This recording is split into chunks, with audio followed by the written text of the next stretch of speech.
Selamat pagi, keluarga besar GPD TBS Bogor yang dipelihara Tuhan dengan luar biasa. Kita akan kembali mendengarkan firman Tuhan pada pagi hari ini. Sebelumnya, mari kita berdoa. Kami bersyukur Tuhan buat hari yang baru yang Kau berikan dalam hidup kami. Kami akan melangkah bersamamu Tuhan. Biarlah Engkau yang akan menuntun kami sepanjang hari ini. Kami perlu firman-Mu, mari berfirman melalui hamba-Mu Tuhan. Urapi kami semua. Roh Kudus yang akan menerangi hati kami supaya kami mengerti apa yang menjadi kehendak-Mu dalam hidup kami. Terima kasih Tuhan, kami sambut firman-Mu dalam nama Yesus. Haleluya. Amin. Puji Tuhan saudara-saudara. Ebenezer, sampai di sini Tuhan sudah menolong kita. Kita ada di bulan Desember di akhir tahun 2021. Luar biasa penyataan Tuhan dalam hidup kita. Pada pagi hari ini kita akan mendengarkan firman Tuhan tentang melangkah bersama dengan Yesus. Mari saudara-saudara kita buka dalam ayat pokok kita pada pagi hari ini, yaitu dalam Matius 11 ayat 28 sampai ayatnya yang ke-30. Firman Tuhan, marilah kepadaku semua yang letih lesu dan berbeban berat, aku akan memberikan kelegaan kepadamu. Pikulah kuk yang kupasang dan belajarlah padaku, karena aku lemah lembut dan rendah hati, dan jiwamu akan mendapat ketenangan. Sebab kuk yang kupasang itu enak dan bebanku pun ringan. Puji Tuhan saudara-saudara, ayat ini mengajak kepada kita, segala yang berbeban berat, yang sedang letih, yang sedang lesu, saudara-saudara, datang kepada Yesus.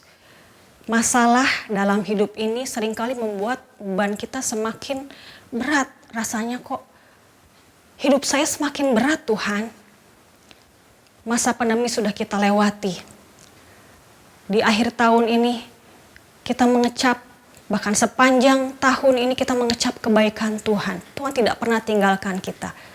Tapi beban itu selalu ada selama kita masih hidup dalam dunia, kita mengalami masalah demi masalah. Tapi Tuhan memberikan firman Tuhan pada pagi hari ini. Bagaimana kita harus datang kepada Yesus. Satu-satunya yang kita andalkan adalah Yesus. Dalam ayat ini mengatakan bahwa pikulah kuk yang kupasang. Apakah kuk itu saudara-saudara? Kalau di dalam ayat ini saudara-saudara, dalam Injil Matius ini, Tuhan Yesus mengumpamakan di dalam zaman Israel kuno, dulu kebanyakan bangsa Yahudi itu para petani. Jadi mereka akan mengerti kalau Tuhan Yesus mengumpamakan seperti kuk. Kuk itu seperti, bukan seperti, memang kayu besar, sebilah kayu besar, sepotong kayu besar, yang ada lengkungan, dua lengkungan, dipakai di dua hewan yang akan membajak tanah pertanian mereka. Di dua lengkungan itu, satu hewan, biasanya itu hewan kalau nggak kerbau, sapi ya, sama-sama satu jenis ya hewan itu. Kalau itu sapi, berarti yang satu itu sapi yang lebih berpengalaman. Satu lagi sapi yang belum berpengalaman, yang diajar oleh sapi yang sudah berpengalaman. Kenapa Tuhan mengumpamakan seperti ini? Yesus mengumpamakan seperti ini karena kita mau belajar dari Yesus. Di situ dikatakan, belajarlah padaku karena aku lemah lembut dan rendah hati. Kuk itu bukan berarti kita berjalan sendiri. Tadi saya katakan bahwa itu sepasang yang sama-sama dibawa, berjalan bersama-sama. Ketika kita menggunakan kuk yang Tuhan berikan, Tuhan tidak akan biarkan kita sendiri, saudara-saudara. Tuhan akan bersama dengan kita. Tuhan mengajar kita. Kenapa harus sepasang? Supaya yang lebih muda belajar dari yang berpengalaman. Yesus sudah lebih dahulu merasakan kelemahan kita. Kalau kita baca saudara-saudara dalam Ibrani, pasalnya yang keempat, ayatnya yang ke-14 sampai 16 ya.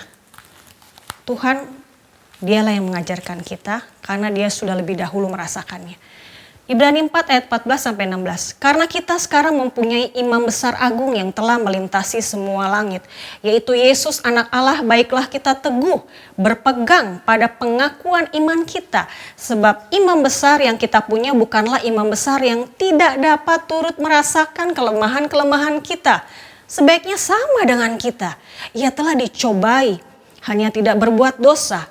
Sebab itu marilah kita dengan penuh keberanian menghampiri tahta kasih karunia, supaya kita menerima rahmat dan menemukan kasih karunia untuk mendapat pertolongan kita pada waktunya. Yesus sudah tahu, saudara-saudara, dia rela turun menjadi manusia, mulai dari bayi, melalui kandungan Maria, tumbuh dewasa. Dia rela disalib, dia mati dan bangkit buat kita. Dia sudah merasakan apa yang dirasakan manusia. Dia Allah yang besar. Dia datang ke dunia. Dia rendah hati, tadi dikatakan belajar dari Yesus, saudara-saudara. Dia lemah lembut, dia rendah hati. Dia melepaskan atributnya di kerajaan sorga. Dia mau ke dunia. Sebagai manusia dia merasakan apa yang menjadi kelemahan kita, saudara-saudara. Dia sudah mati buat kita. Dia sudah menanggung segala dosa kita di kayu salib, saudara-saudara. Jadi kita tidak perlu khawatir, belajar dari Yesus. Persoalannya, saudara-saudara, ketika ego kita tidak mau dibentuk, kita tidak rendah hati dan lemah lembut, di situ masalahnya, saudara-saudara. Kita akan menjadi rasakan beban itu semakin berat karena kita pikul sendiri. Tapi kalau kita pikul melangkah bersama Yesus, berarti mau apa ikut kata firman Tuhan. Memang berat mungkin secara daging, tapi kalau kita mau melangkah bersama Yesus dengan kasih Tuhan, dikatakan di dalam 1 Yohanes 5 ayat 3, perintah Tuhan itu tidak berat. Kalau kita mengasihi Tuhan, apapun akan kita lakukan, saudara-saudara. Karena Yesus sudah lebih dahulu mengasihi kita. Kita pun mengasihi Yesus, kita berjalan melangkah bersama Yesus, beban kita jadi ringan. Ada banyak ilustrasi, saudara-saudara ya. Ketika kita mengangkat tas yang begitu berat, kita masuk dalam mobil, kita lupa taruh tas itu di sebelah bangku kita. Mungkin kita pikul terus. Kita rasakan kenapa berat ya? Ya karena kita pikul beban itu, saudara-saudara. Tapi kalau kita ketika serahkan kepada Yesus, dalam arti kita berjalan bersama-sama dengan Tuhan. Tuhan, saat ini saya harus apa Tuhan? Firman-Mu bilang saya harus begini, saya melangkah begini, saya melangkah begitu. Akhirnya kita bisa sesuai dengan firman Tuhan, jadi ringan, saudara-saudara. Tapi kalau kita mau berjalan semau kita sendiri, beban kita makin berat. Firman Tuhan katakan terkutuklah orang yang mengandalkan manusia dan kekuatannya. Tapi diberkatilah orang yang mengandalkan Tuhan, saudara-saudara. Mari kita renungkan firman Tuhan pada pagi hari ini, saudara-saudara. Ketika kita belajar seperti Yesus, rendah hati. Jadi kuncinya adalah rendah hati, saudara-saudara. Kalau saudara tidak mau dibentuk Tuhan, tidak ada rendah hati, beban kita akan semakin menekan kita. Kita akan datang kepada Yesus. Kita berserah, lakukan apa yang menjadi bagian kita. Firman Tuhan, kita akan menang bersama dengan Tuhan. Beban kita jadi ringan, kita melangkah kuat bersama dengan Yesus. Puji Tuhan, kita akan berdoa dan kita akan renungkan firman Tuhan sepanjang hari ini menjadi pedoman kehidupan kita. Terima kasih Tuhan buat firman-Mu pada pagi hari ini, mengajarkan kami untuk seperti Tuhan, seperti Yesus. Lemah lembut dan rendah hati ketika Engkau membentuk kami berserah Tuhan, bukan menyerah. Kami berserah dalam Engkau membentuk kami. Sehingga pada saatnya kami boleh melihat kami menjadi bejana-bejana yang mulia Tuhan. Dan segala beban kami akan terasa ringan. Karena kami melangkah dengan tuntunan firman dan roh-Mu Tuhan. Pimpin kami sepanjang hari ini. Biar kami hidup berkemenangan. Melangkah bersama Yesus. Terima kasih Tuhan. Di dalam nama Yesus kami sudah berdoa. Haleluya. Amin.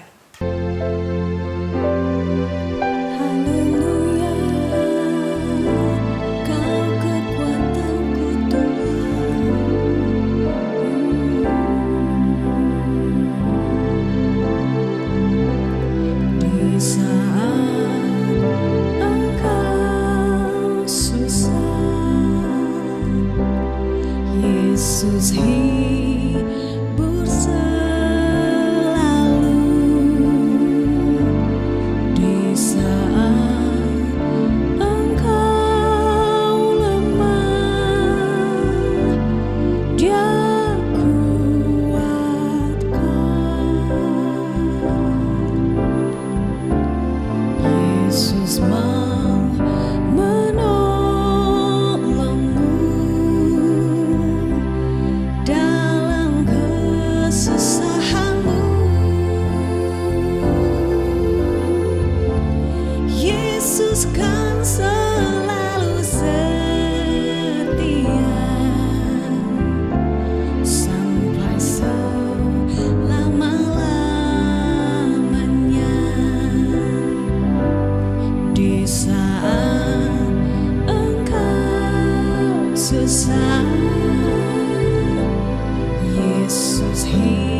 hasilkan. Kambing domba terhalau sudah, lembu sapi tak ada. Namun aku kan tetap setia, karena Yesus tetap setia.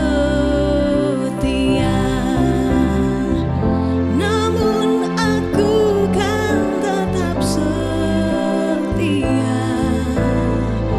Namun aku kan tetap setia, karena Yesus tetap setia.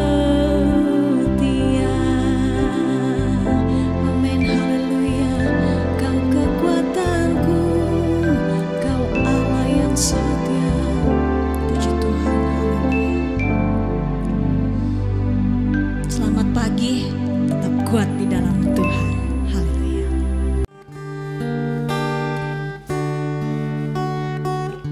Di hadapan tahta ku